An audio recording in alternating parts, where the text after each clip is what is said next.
Hello everyone and welcome back to my channel. Backgammon is beautiful. Today I am very pleased that I have a very special guest on the channel, Grandmaster Michy Kageyama, more warmly known to the backgammon community as Michy. Now Michy is a fantastic backgammon ambassador. He frequents many tournaments, gives lots of talks, and he is also the published writer of three amazing backgammon books: Opening Concepts, Endgame Technique, and Back Checker Strategy. Now, he's here to talk to us about the butterfly anchor, but also we're here to learn a little bit about who is Michy. So, Michy, thank you so much for coming on my channel today. Hello, Dan. Thank you for having me today. It's a real pleasure to have you, Michy. Look, I have to ask you, first of all, when was the first time you played backgammon? Can you remember the very first time you played it? Wow, it's a long time ago. Let's say when I was 13 years old. Yeah. And I played backgammon with my friend. That was my first time. And we both didn't know what backgammon is. So we just opened the rulebook paper and we played a game with reading the rulebook. And how did you feel after the first game? Confused, excited? Oh, it's just a boring game. So we just quit. So what happened after that? How did you fall in love with backgammon? So maybe after a couple of years later, I found a backgammon strategy book at the bookstore, and I was surprised. Oh, there is a strategy in backgammon. Is it true? And I took the book and started reading. Oh, looks very interesting. So I bought it, and I finished the book in one day. And then your friend didn't want to play you anymore because you were too good. Nope. Can you remember the name of the book you read? What was it called? Yeah, sure. Very simple. Backgammon book. That's it. Was it a and in Japanese. In Japanese, not English. So when you were young, backgammon was popular in Japan? Not at all. No, wow. So what happened? How did backgammon become so popular in Japan? Was it you? It's a very good question. Honestly, I cannot say backgammon is popular in Japan now. We are trying. We promote backgammon in Japan. Yes, we put the effort, but still, it's not easy. Yes. But, you know, Japan has so many very strong players, so many grandmasters, yourself, Mochi, you know, just so many other, you know, Shimura, Hideaki. Why are there so many strong backgammon players in Japan, do you think? What is the reason? It's another good question. I want to find the reason.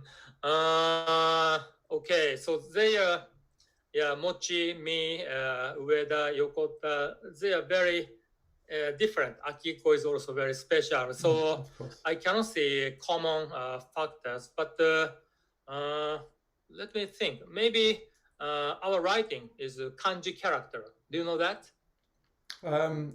Tell me about it. What does it mean? Which is a Chinese character. Okay. Yeah, so you use alphabet, but we use a Chinese character. So it's represents the shape, not sound. Okay. So maybe because we are used to use a Chinese character, our pattern recognition, maybe we are naturally trained. And I believe pattern recognition is the most important issue in backgammon. Wow. That's really fascinating. I haven't heard it before, but it's a great answer. And also, I think maybe about the temperament of Japanese players. It seems very calm when you play, very like stoical or no emotion. I don't know. Maybe maybe I'm wrong, but is how do you stay so calm when you play? Uh, because we know Zen Backgammon. Sorry, I'm just kidding. What is Zen backgammon? Tell me. No, no. It's just a kind of a joke. but but Uh, but really, you yeah. are So very calm, yeah, and motivated. yeah. So we are naturally to be calm. I don't know why. So our characteristic is very different from European and maybe very different from American. I'm not sure, but yeah, expressing strong feeling, emotion is not so good in Japanese society. Yeah. Interesting. Yes. I mean, it's really nice to watch you play, and I've seen many of your matches on your channel where you talk through the moves, but also in the UBC. Um, so really fantastic, methodical, and you think about everything when you're playing.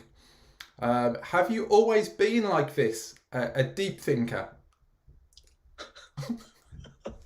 from young? I I always try to find something, find the reasons. Uh, yeah, I don't like a random choice. So yeah, I look for a clue, like a detective. Amazing. So when you started playing backgammon long time ago, did you always want to be like a really strong player, like a grandmaster or a giant? Was that the ambition? You wanted that in the future? When I was a university student, I was fascinated by backgammon. So I taught backgammon all my friends, and yeah, but at that time my level was very low, maybe beginner or low intermediate. So I was not ambitious at that time. Yeah, I played only in Japan. I didn't go abroad. Mhm. So what changed for you? How did you become professional? So after I graduated, I worked at a company for 9 years, and actually I stopped playing backgammon. Yeah, no backgammon at all. But big change came when I visited New York. It was my first trip to foreign country, and so I haven't played backgammon for a long time at that time. But accidentally, I visited the chess and backgammon club. Yeah, and yeah, and I played some backgammon, and I found three books, three English books, which I've never seen. So I wanted to read. I want to get them. So I asked the organizer of the club, and he denied because it's not for selling. But I came from Japan. Probably I never come back to New York. So this is my maybe last chance to get them. So I really want to buy, and finally I bought them. So that's a big change. Now I started reading these books, and then I found a backgammon program. At that time, expert backgammon, which is before jellyfish. Wow. Yeah. Amazing. So I bought a computer, desktop, just for run to run that backgammon program. Amazing. Do you remember those books? What they were? Was it like McGrill or what? It is by Kid Uzi. Kickboxing, yes. Yeah, like Joe Sylvester versus Nak Ballad, or yeah. Okay. So that book describes one match. Hmm. Each book describe one match, just one match. So you read the books, then you started using the computer, and do you remember your first tournament? Your first big tournament? Yeah, it was in Hong Kong. Hmm. Yeah. So I quit my job, and the next day I got into a plane to go to Hong Kong. How did you feel? What level were you? Intermediate or better, maybe? I think I was maybe high intermediate Hmm. at that time, but very luckily I had a chance to play with Paul Magriel in Hong Kong. Wow. Yeah, and I won the event named Blitz. Yeah, Blitz. Well, you Yeah, won. I, You I won, won. yeah. I won that. Yeah. Wow. So I was so happy. It gave you a lot of confidence then. Yes? Yeah, maybe. Yeah, yeah. Mm. Yeah. It must be a wrong confidence, a fake confidence. But yeah, yeah. Anyway, I got something. Yeah. Mhm. And what was it like to play Paul McGrill? How was that experience? Actually, it was the third round of the main tournament. Yeah, and it was a very close match, probably 13-point match. And at the end of the match, maybe it was DMP. We have lots of watchers around the table. Of course, it doesn't matter for Paul, but for me, it's huge. I was so nervous. And I lost, yeah. But it was a great experience for me. Yeah, I mean, and now you are at that level. It's amazing. Did you think at that point you would be so successful and famous?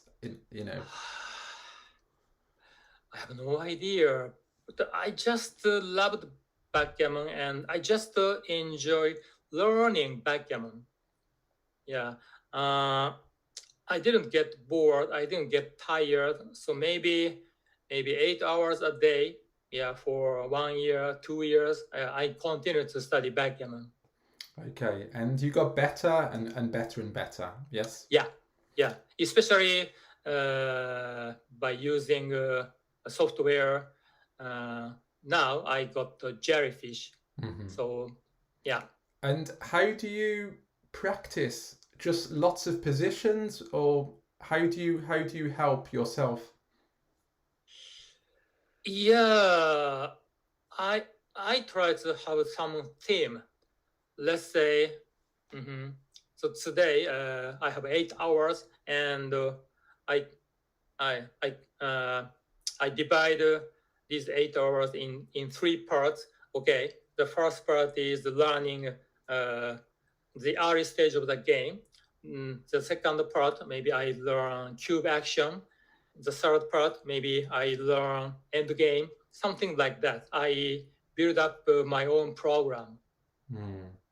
So very disciplined. And how much time did you spend, like a day, on backgammon? Do you think? 8 hours. Wow, that's amazing. So a lot of hard work and determination. So after the Hong Kong tournament, did you then play a lot more tournaments after Hong Kong? Not many from Japan. Visiting Europe, visiting USA is not so easy. It's a long trip, Hmm. and flight cost is not cheap.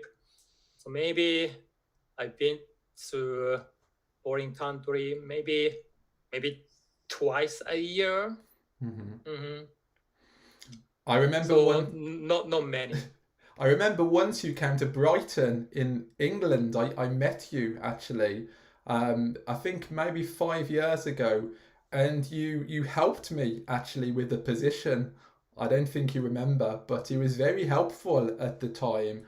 It was a complicated position, and I didn't really understand it.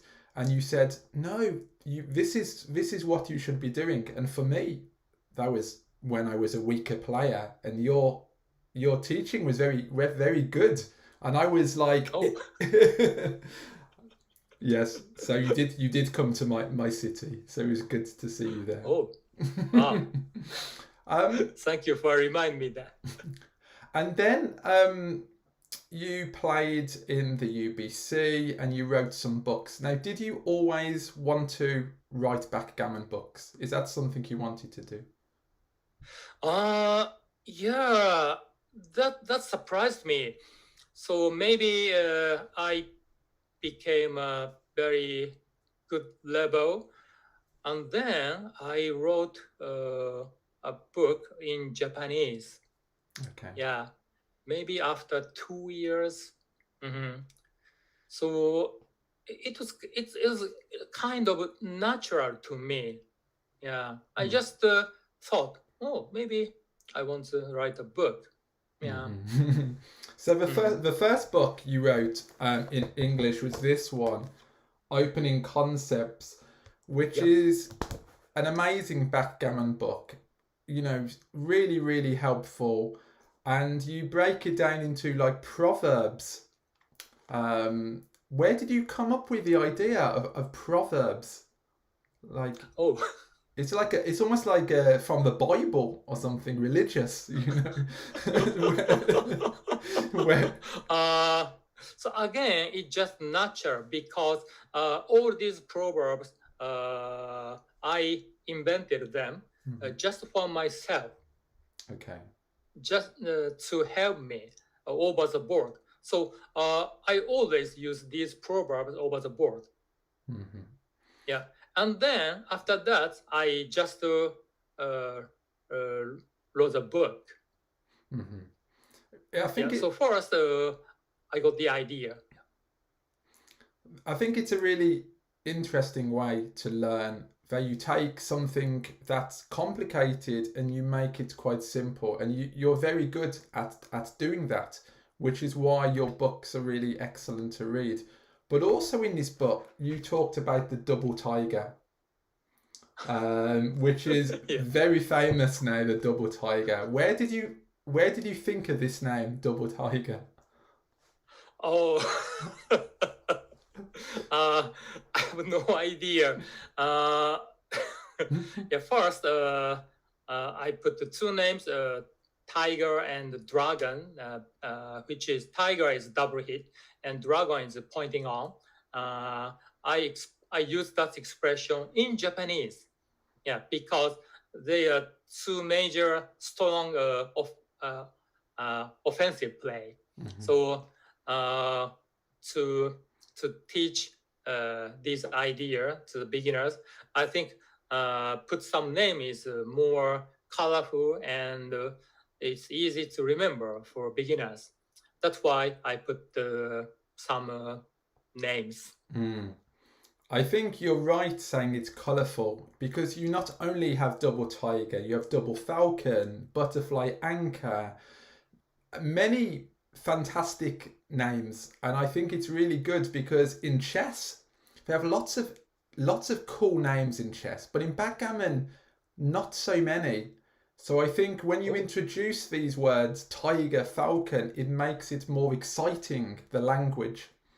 So thank you for that, Michy. It's your oh, legacy. my pleasure. So you wrote the first book, and then you also had No No in there, the drawings of No No by Roland Herrera, Yes, um, yeah, which you can see on the screen there. Why did yeah, you sure. why did you think of that? I want to have some cartoons inside. Yeah. So the idea came from Roland. So I didn't think about putting cartoon illustration, but Roland is the artist. He is full of energy and talent. So he's a musician and he's an artist. He can draw, he can paint. Mhm. Mhm. Yeah, and he's good at math. Yeah. Yeah. And so Roland has a good experience when he was young. He read a programming book, and that programming book had many cartoon illustrations, and yeah, so that's why he suggested me to have some yeah cartoons in the book, and I agreed, of course. It's really nice because it has some comedy when you're reading the problems. It's also a little funny and it's nice. It's not like one position after another position, which sometimes can be too much information. So it's a good idea. And then after this book, you this one, Endgame Technique, which again is a fantastic book where you talk about bearing off against an ace point holding game. And this book is not just for beginners, you know, intermediate and advanced players still make these mistakes when they play. Why did you want Yeah. Oh, sorry. why did you want to write a book about the end game next? Uh, Again, I made all these ideas just for myself. So when I was learning end games, first it was not easy, but once I find the pattern in each case, which is against the ace point game, against the deuce point game, against the 3 point game, then I found the patterns in each case. They are not same. They have different characteristics. So that's what I found. So that's why I I want to show these ideas to everybody in the world. Yeah, no, thank you for sharing it. It's a really brilliant book. And then your third book, which came out recently, is this one, Back Checker Strategy, Yep. where you talk about the butterfly anchor and some other ideas. Why did you want to talk about Back Checker Strategy next? Oh, so that third book is the most difficult book for me. It took me so many times. Uh, my first idea was I want to describe about the game plan. Mm-hmm. So the book title will be game plan, something like that. But it was not easy. What is the framework of the book? I struggled. And when I showed the draft to a famous American player, Marty Storer, Yes. Marty Storer, yeah. So he advised me that game plan is a very big topic. So maybe nailing down will be better way. So yeah, so I got his advice and I really think yeah, and yeah, maybe just focusing on back checker is a good idea. Mm-hmm. He was a, That's a yeah. he was a good person to ask because Marty Storer wrote a book, What's Your Game Plan? So I Yeah, think he was a good. But I think that's right. I think he was right because what is nice about your books is one book is just about openings, next book is just about endings, next book is just about back checker. Whereas some books they have everything in one book. And it's so much information that for someone who is new, it can be very scary. And I always say that learn one thing at a time, not 10 things at the same time. Yeah, that's true. What, Mitchy, what advice do you have for new players? What can you say to them to help them? Okay, so play backgammon many times. Now we have internet, so we can play online. Or if you get the program, software, app, yeah, you can play by yourself. So just enjoy backgammon many times. And if you want to win more, now it's time to learn strategy. And now we have many ways to learn strategy. Probably the best way is buying a software like Extreme Backgammon. And of course, we can buy the books and we can watch many YouTube channels like yours. And yours. Thank you. Yeah. So once you want to improve your skills, luckily we have so many materials. Yeah. So enjoy, and then if you want to improve, you can do that. I like that. The first step is to enjoy it. Have a good time. It's a game. Absolutely. And you always are smiling, Michy, always happy and enjoying yourself, which is why you're a great ambassador for Backgammon, because you bring that positivity to it. Thank you. What book will be number 4? What is your next book? Okay, so I've already started writing my 4th book. The title will be a 5-point match cube. Interesting. Yeah. So in this book, you will just talk about when to cube in 5-point matches. Yes. Yeah. I'm gonna describe the characteristics of each score in 5-point match. Yeah. That is so helpful, because every match, 13 points, 17 points, they often become 5-point matches. Yep. They kind of reduce down. So it's your first book then on cubing. That's right. Yes. So I'm a little bit nervous. Is it going to have lots of maths in, or no maths?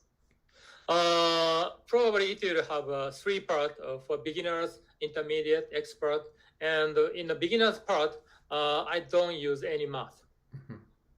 Yeah, no math, probably no numbers. Okay. Wow, fantastic. I look forward to it, adding it to the collection.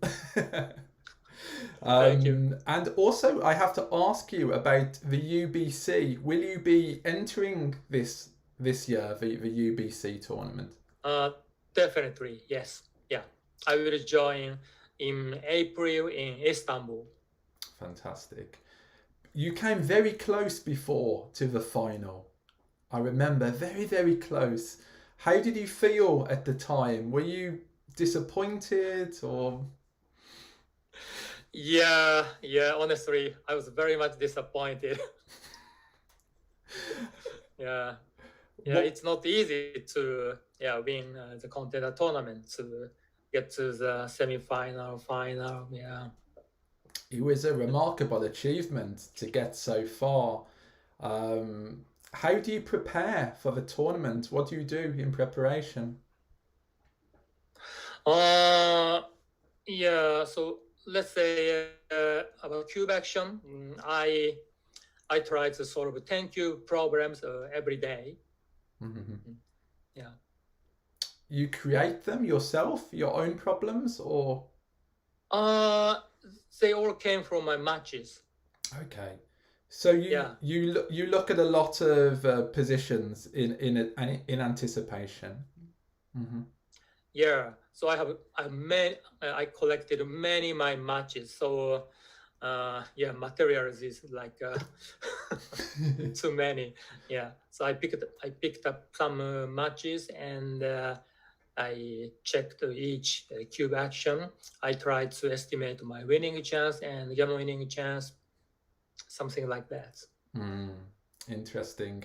And what about exercise? Do you like do exercise before a match, or meditation, or different things like this? No meditation. I heard meditation is great. That's awesome. So maybe I want to do that in the future, but not right now. And I try to write down my feeling on my notebook. Yeah. I like that. That's nice. Yeah. Really good ideas. Thank you for sharing, Michy. And I have just one more question before we Sure. look at butterfly anchor. So at the moment, people are making their votes for the Giants list, the new Backgammon Giants list. Yes, which is every 2 years. Who do you think will be at the top of the Giants list? Do you have any ideas? That's another good question. Okay, so maybe for 8 years, Mochi is ranked number 1, I think. Mhm. Yeah, and still Mochi is he's deserved to be as number 1, and plus last year, Sander Lylaf made 2 accomplishment. He became world champion and he won UBC final against Mochi. Yeah, Yes. he's also brilliant. And I have to mention Zdenek Zizi. Mhm. Yeah, he also had a very good result in many tournaments. Yeah. Yes. I mean, Yeah. there are many good players.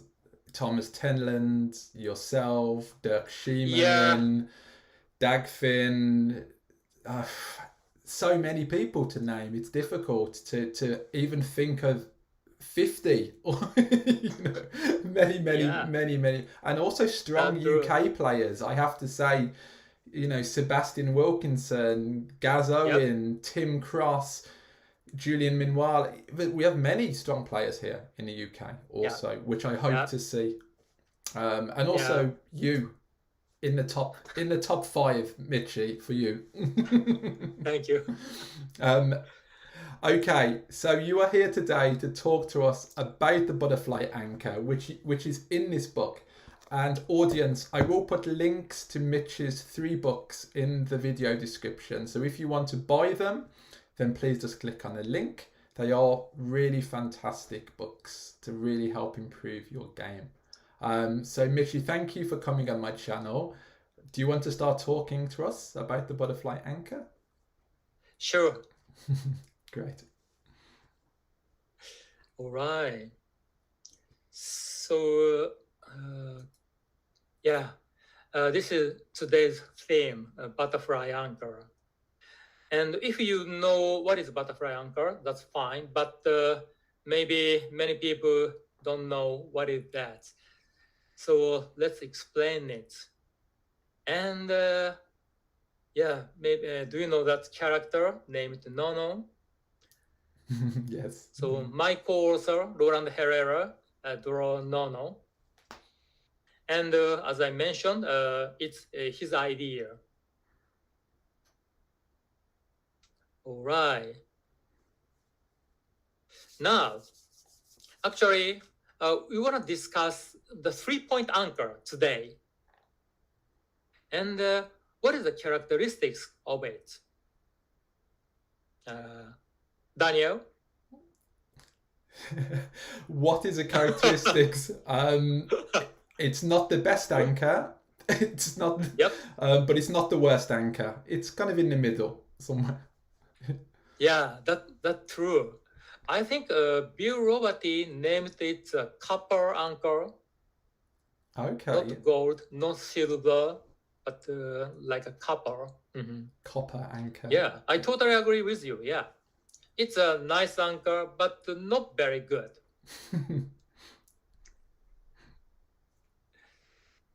So now let's start what's going to happen at the beginning of the game. So here's the question. Red roll 2-1. So how do you play this dice? Butterfly anchor. 22-point anchor. Yes, I think so. Yes. So red is happy to make the 22-point anchor, and which is the opponent 3-point. Yes, you're right. So also XG says, that's the best choice. And any others are blunder. Interesting. Yes. Yep. Okay. Next question. Again, red roll 2-1, but it's not so easy compared to the previous one. I think for me, I would make the anchor again and play Yep. 6 to 5 with the last one. Oh, okay. Yeah. So making the anchor is good, but the 6 to 5 looks dangerous. But of course, you have no choice once you made the anchor. So does the 22-point anchor has such a big value? I think so because the opponent has the strongest 2 point board. So you need to have an anchor to protect yourself. You're right. Yes. So far, so good. Of course. Yeah. So making the 22-point anchor is a must. And then slotting as a 5 point is fine. And slotting as a 7 point is a second choice. Yes, that's interesting because maybe a beginner may slot 8 to 7 instead of 6 to 5, but it's not as good because you leave more shots and you don't start an inner board point. Yeah. That's right. Yes. Yeah. It's a good point. Yeah. I know beginners love the bar point rather than the 5 point. Yes. Yes.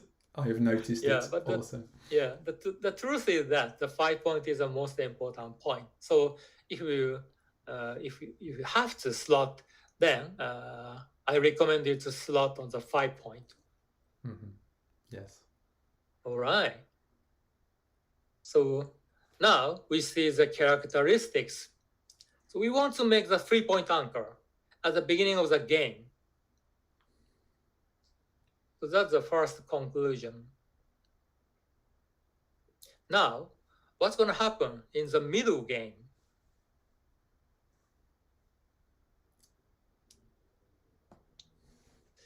So here, red already made the 22-point anchor plus 18-point anchor. Now, red rolled 5-4. This one is more difficult, yes.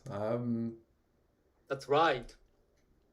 Well, I think you can clear the 18 points.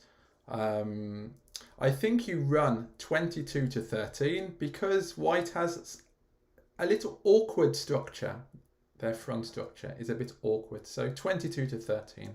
Break the midpoint. Break the butterfly anchor. Yes. Mm-hmm. Okay, so you're gonna break the 22-point anchor. Yeah, it is a good choice. And yeah, congratulations. That's the best choice. It's interesting because here you were down in the race by 16 pips. So normally it is not correct to race. That's a yeah. Why is it correct here, Michy? Can you say why is it good to play 22 to 13? Wow, it's a very good question. Sure. Yeah, so red is behind in the race by 16 pips before the roll. And even after the roll, still red is behind by 7 pips. Mm-hmm. So when we are behind in the race, we want to keep a deep anchor. Yeah, that's our nature.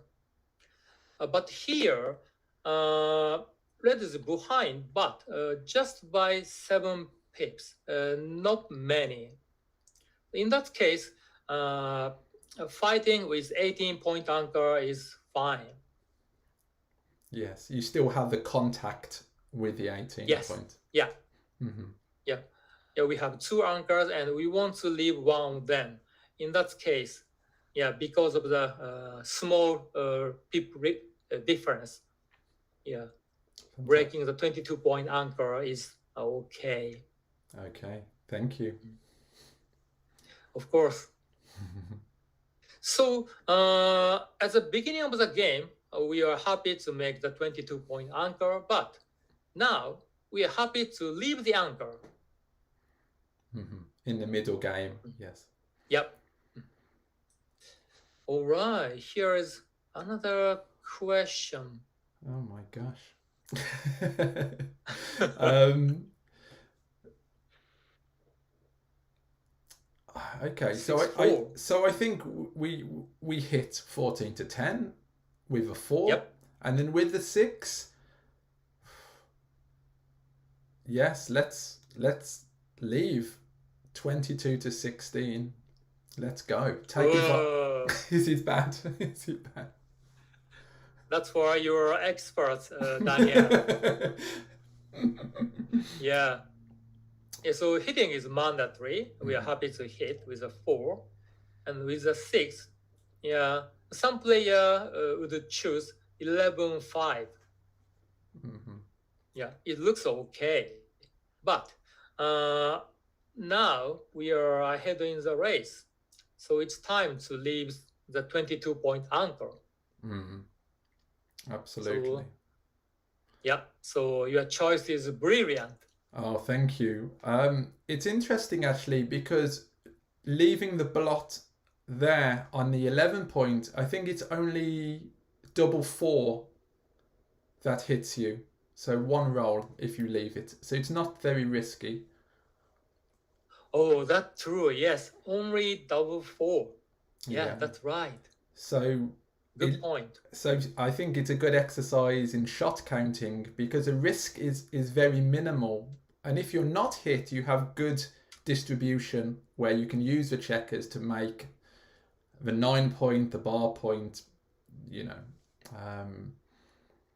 I think what helps here is to play the easy number first. So you play the 4, which is obvious, and then you think, where is the 6?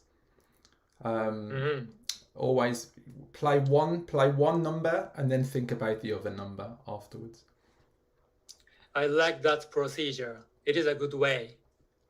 It's a good position. Yeah. Why do you think people play 11 to 5? Why do people get it wrong?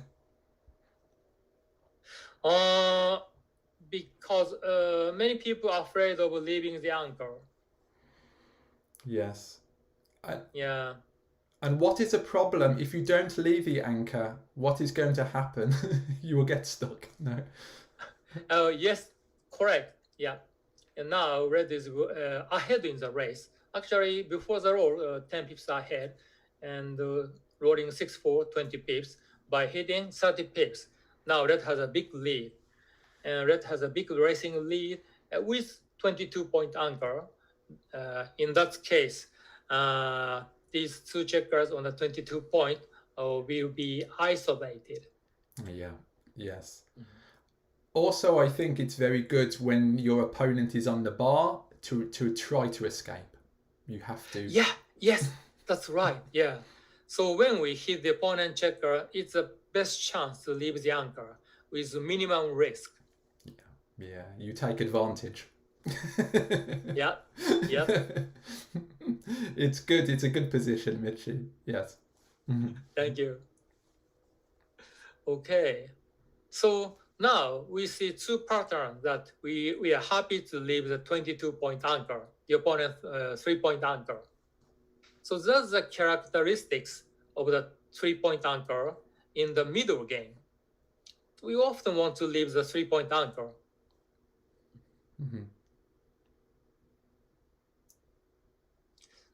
Now we see two totally different characteristics of the 3-point anchor. In the early game, we want to make the 3-point anchor. But in the middle game, we want to leave the anchor if the condition fits. I understand. Yes, it's so good. Totally opposite characteristics. So its nature reminds me of the metamorphosis of butterfly. Yeah. This is great by Herrera. Yes. Yeah. From egg, a butterfly changes. Yeah. So at the beginning of the game, we have a 24-point anchor. But if we have a chance to have a 22-point anchor, we're happy, let's make it. But then, in the middle game or the end game, we want to leave the anchor. So it reminds me a butterfly metamorphosis. I like it. It's good. Yes. Thank you. Yeah. Mm-hmm. Yeah. Fantastic. Yeah. So actually, this butterfly is no butterfly. No butterfly. I recognise. It's another great name though, like Double Tiger or Double Falcon. It's memorable, easy to remember, and that's important to remember these ideas when you're playing, because otherwise you can make a big mistake and lose. Absolutely. Yeah, I agree with you. Yeah, so if we have the idea about the checkup play, but usually it's unclear. But once we put the name on it, now it's very clear. So we easily recognize that pattern. Yes, I agree completely. And you're very good at doing that. The best, I would say, Michy. You're the only person really who does it, and that is your uniqueness as a backgammon player and teacher. Thank you.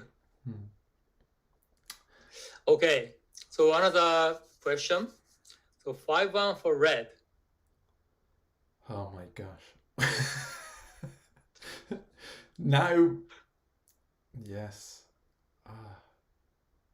This one is difficult, yes. So it is. There is a pip lead.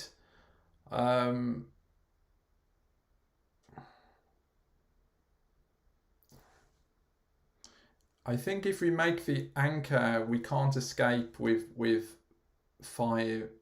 sixes. So I think I just play. Wow.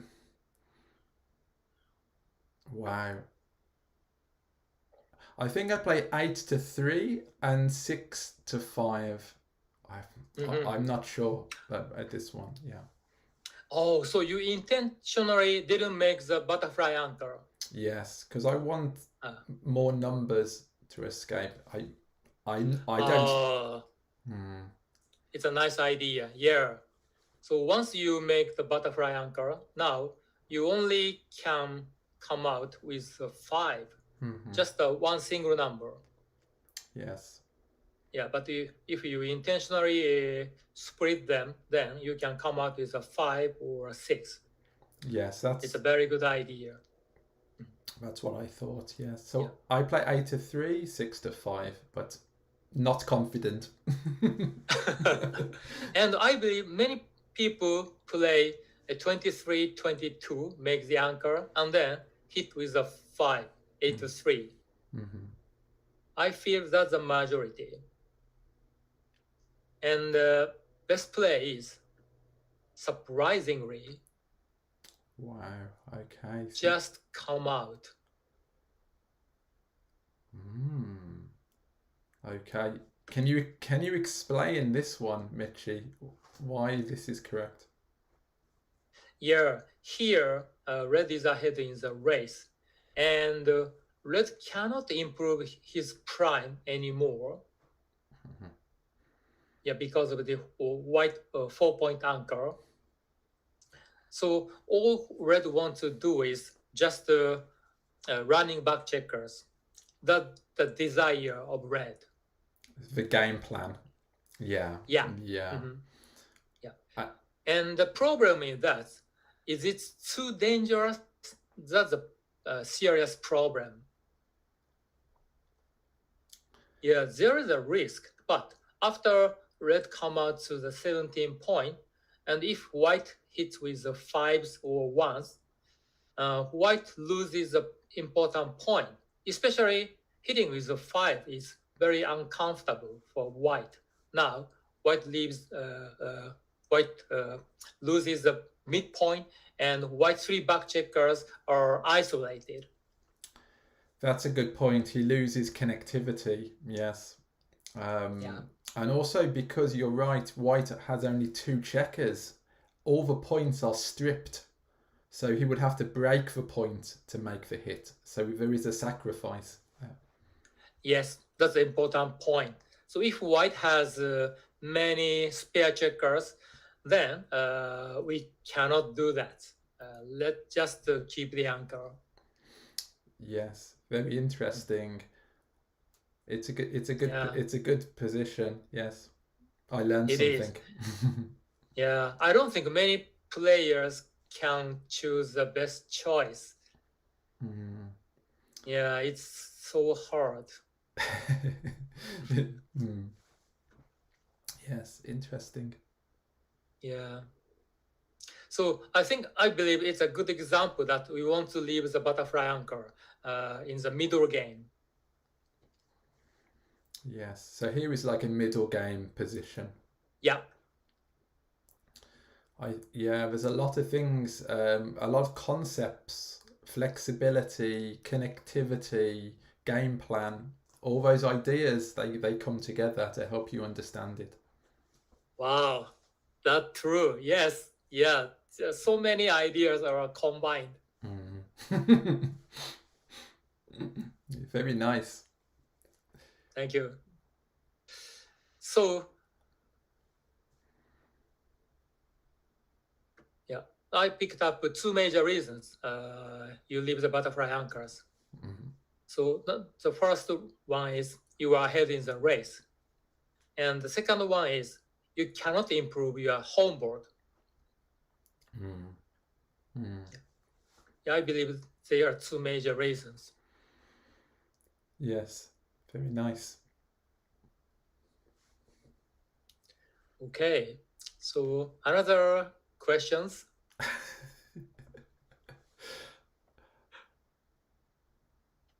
Oh my gosh.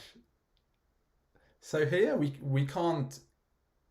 Well, we can slot 2 points actually. 8 to 2, 8 to 5 is quite nice. Or we can run 22 to 13, but it's, oh my gosh, it looks so dangerous to run. But we are ahead in the race. So I will run 22 to 13. Let's go. Oh, you're a brave guy, Daniel. I'm scared. Is it correct? Yes, you're right. Good. I think Yeah. if you don't run now, when will you run? You have to go sometime. You know? Good point. Yes. Yes. Yeah. I like your phrase. Yeah. If you don't run, then when will you run? Yeah. Great. Yeah, but it's scary, to run here because white has a 5 prime. Yes, it's a lot of people would be too scared, I think. Maybe newer player. Mm. Yeah. So at least red has a stronger home board. Red has 4-point board, while white has 3-point board. Mhm. Yeah. So hitting contest is okay for red. Yes. Mhm. That's good. Yeah. Mm. Okay. Now this is question 7. Wow. Okay. So again, I think yes. No, but here the race is not ahead in the race now. Nope. But there's no. I don't think anything else is good. So I think again I run 22 to 13. I think it's nothing else is good. Are you sure, Daniel? What else? Maybe you clear the mids, but then you leave a 6 to hit, and you have no mid. Yes, 22 to 13. Yep. Okay. Again, I realize that you are very brave. Too brave, maybe. No, not too brave. You're right. Yes, I think here you have no good alternative. I don't like anything else. So yeah.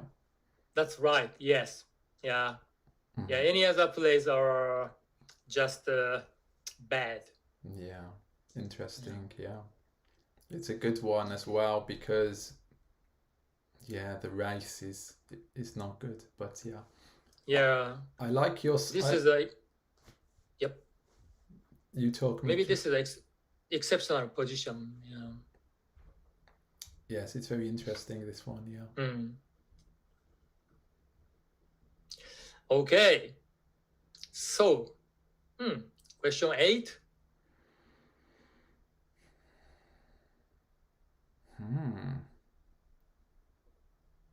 So now I I don't know whether it's too scary now to run, but again I don't like breaking the 11 points because it's blocking. So again, I'm just going to run 22 to 13. Let's keep running.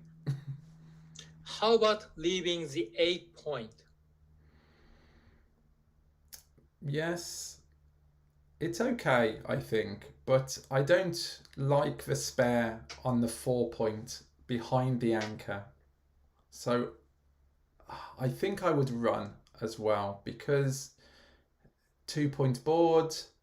Yes, I am going to run again 22 to 13. Wow. You are amazing, Daniel. Yes. Yes. Maybe just lucky a little. So No.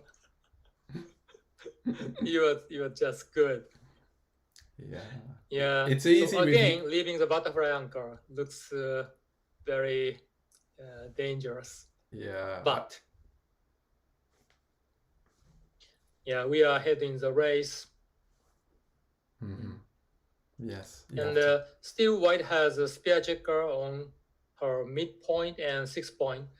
So after we leave the 8 point, what's gonna happen next? Yeah. Yeah, exactly. And here you have no flexibility, only 2 checkers. It's very unstable position for red. Yeah, that's true. So you have to do something productive to try to improve your position. Yeah. Sure. It's a good position. Okay. So far you are perfect. No, one wrong, but okay. but it's okay. Sure. All right. This is question 9. How about you play 5-4? So now I think it's different because white has more checkers on the 6 point.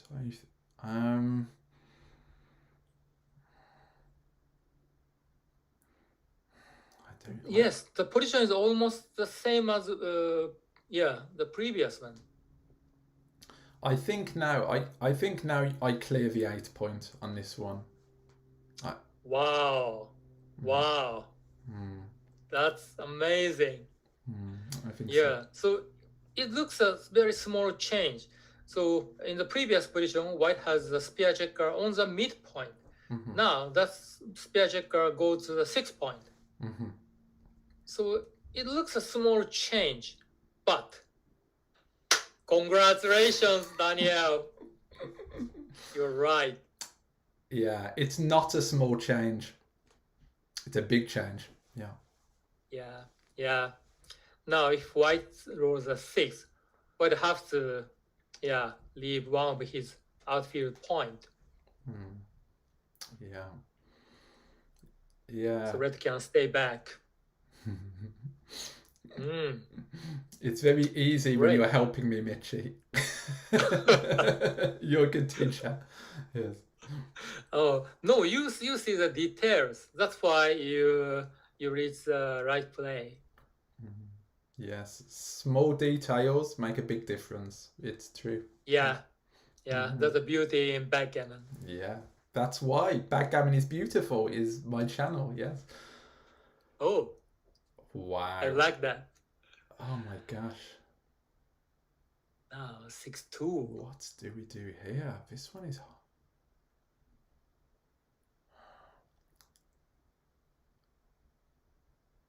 I think I make the anchor here. It's too Yep. dangerous. And 13 to Hmm. 7. Oh, okay. So you make the butterfly anchor, that's for sure. And then red has option to come out. But you keep the anchor and play 13-7. Yes, I think it's too dangerous to leave it. I don't know. Okay. I don't know. Yeah. All right. This is very interesting. So, wow, I got excited. Now, wow, you're the best. Oh my gosh. Maybe I should play in Monte Carlo this year or something. Yes. Why not? Why Why not? not? Yes. Please come. Yeah.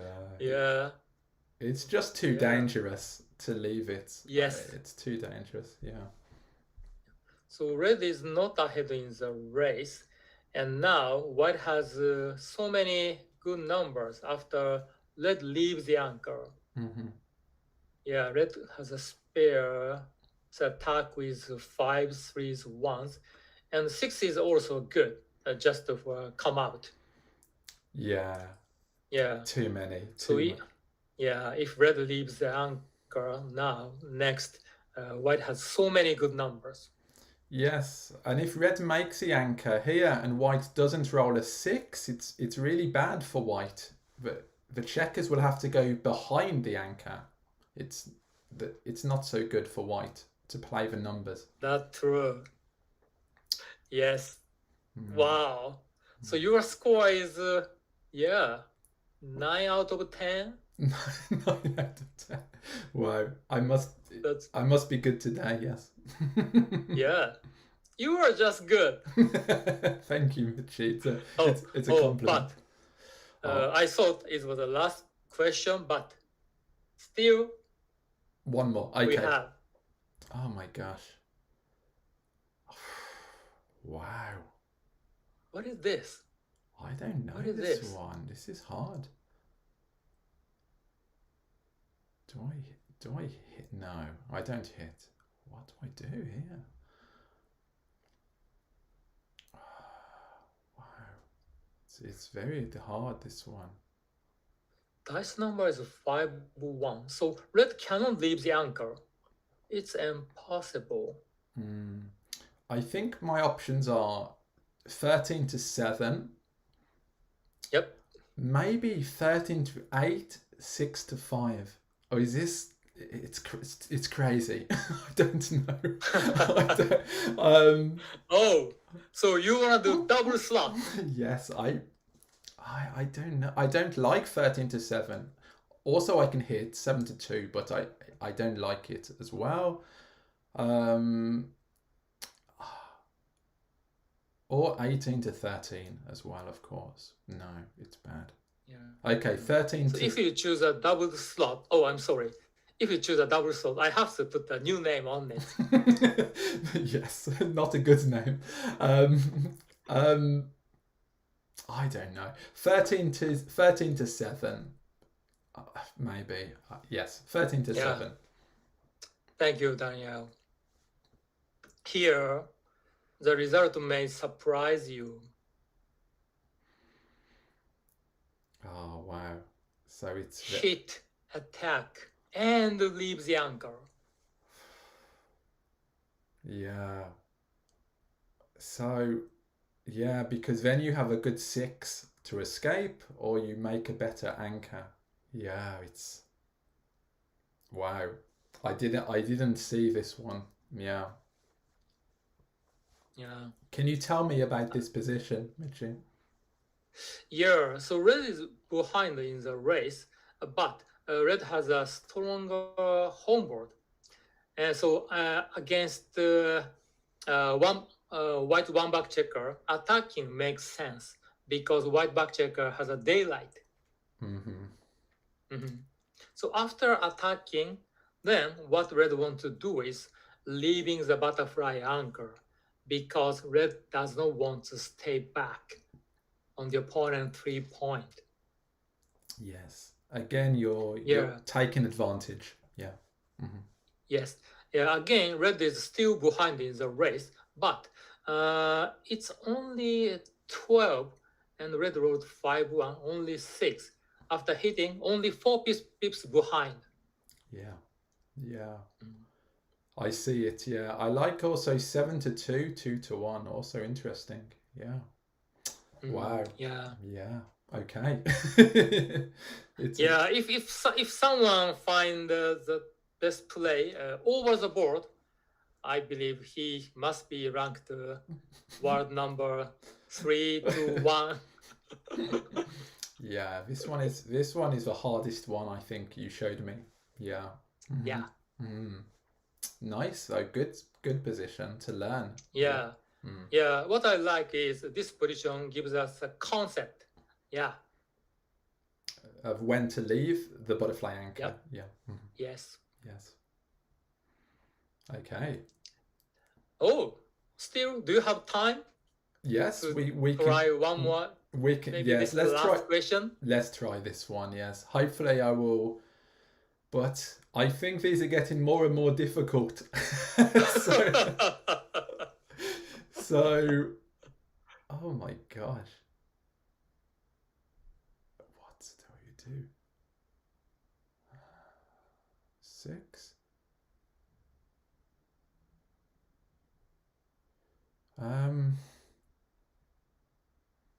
Okay. Do what? Do you just play 24-16 and just try to escape in the race? And white has stripped points. Do I just go 24-16? Thank you, Danielle. Yeah. Oh my gosh.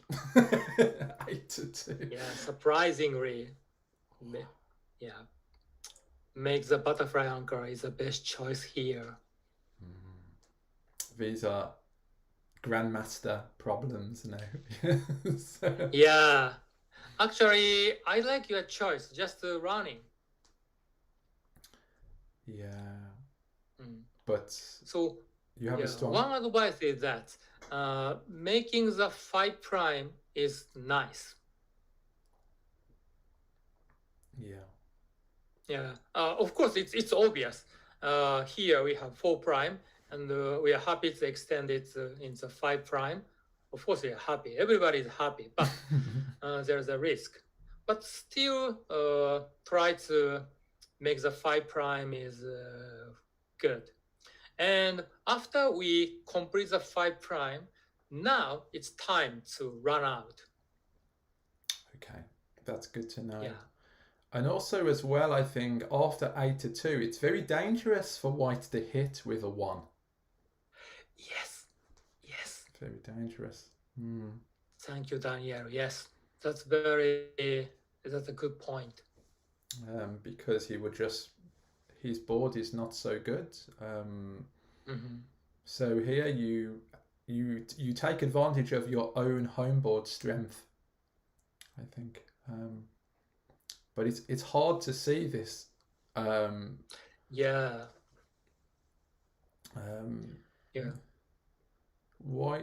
I think yes. No, yes, please. Tell me some more, Michy. Yeah. So after 8-2 and white rolls 1, but 1-3, 1-4 are very uncomfortable hitting. Yeah, very bad. Yeah, absolutely. Yeah. Yeah. So maybe this is a bargain time, very cheap price to slot on the 2 point.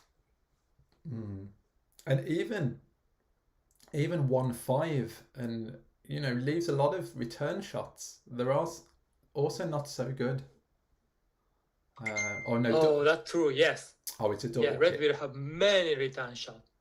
With a 4-point board. So, yeah. But you're right. 1-3 and 1-4 are pretty terrible. Really. Yes. It's again a very interesting position, and you can spend a lot of time on XG, moving the checkers around to really understand it deeper. Yeah. Yeah.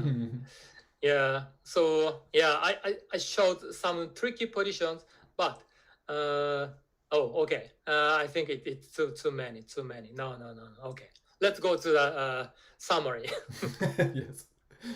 People can pause the Yeah. video and have a look at them. You know, we have to pause it quickly.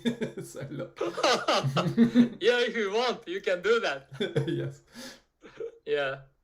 So here's what I want to say. Yeah, that's the nature of butterfly anchor, the 3-point anchor. Number one, make it at the beginning of the game. Number two, you may leave it as a middle game. Yeah. Absolutely. That's what I want to say. Thank you so much, Michy, for your time. Really appreciated. Please make sure you buy this book and read more about the butterfly anchor, and then that will really help you going forward. Thank you, Michy, so much. My pleasure. So thank you for having me. It's been fantastic. Please keep watching Mitch's videos on his channel where he talks through all the moves, and vote for him for Backgammon Giants. He is a giant. He's a giant of the game. He has brought us so many colourful phrases, so much teaching, a lot of generosity. So Michy, thank you for all you do in the Backgammon community, and I hope to see you at the tournament soon. Sure. Thank you. Thank you for having a good time with me. Yeah, thank you for your time. Goodbye. See you later. Goodbye. Thank you. Bye bye.